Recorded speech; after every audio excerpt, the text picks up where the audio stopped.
Pour faire les bruits des dinosaures, ils ont mêlé des cris d'animaux. Éléphants de mer, dauphins, chiens, pingouins, tigres, alligators, éléphants. Alors, connais-tu vraiment Jurassic Park ? On est tous d'accord, Jurassic Park est un tournant dans l'histoire du cinéma. Universal n'a déboursé que 2 millions de dollars pour les droits du livre de Crichton. Un très bon investissement quand on sait que le film a rapporté plus d'1 milliard de dollars au box-office mondial. Bon, on a le scénario, maintenant il faut le casting.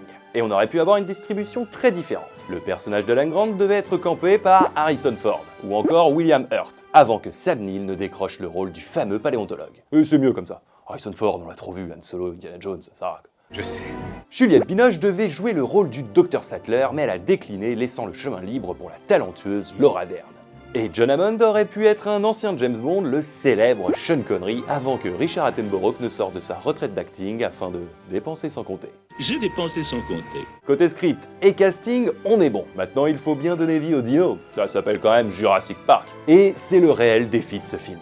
Les plans larges des dinos étaient réalisés en images de synthèse grâce à la technologie de l'entreprise ILM. Une révolution pour l'époque développée en cachette par une petite équipe de génies qui ont révolutionné le 7e art sans vraiment le savoir. Et les plans serrés, les têtes, les parties du corps ont été créés en animatronique par l'équipe du légendaire Stan Winston.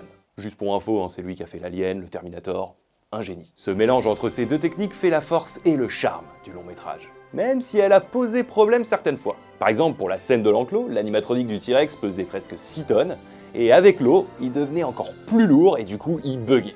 L'équipe technique était obligée de sécher le monstre entre chaque prise. Bon, moi j'ai une autre théorie. Perso, je pense qu'il transpirait à cause du stress, car au final, c'était son premier rôle depuis plus de 65 millions d'années. Et comme dirait Jeff Goldblum, putain, j'en ai marre d'avoir toujours raison. et maintenant, pour rendre les créatures terrifiantes et cultissimes, il faut bien leur donner une voix. Et là, Spielberg, lui, il était pris pour le repérage de son tournage de la liste de Schindler. Il a donc confié la post-prod sonore à son ami de longue date, George Lucas. C'est donc lui et son équipe qui se sont occupés des cris des dinosaures. Donc si on fait le point, les mecs qui ont fait le bruit du sabre laser, la respiration de Dark Vador, ils sont aussi à l'origine du cri du T-Rex et du Raptor.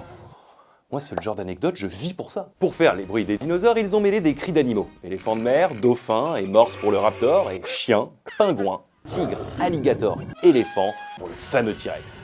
Ouais, et une vraie arche de Noé, ce parc en fait. Bon, j'ai encore évidemment des dizaines d'anecdotes en tête, mais toutes bonnes choses ont, hélas, une fin. Je te laisse sur cette dernière anecdote qui souligne le souci du détail de Monsieur Steven Spielberg. Rappelez-vous, quand Alan Grant arrive sur l'île en hélicoptère, il utilise 2 embouts femelles de sa ceinture, laissant deviner que même s'il n'y a que des dinosaures femelles sur l'île, la vie trouve toujours son chemin.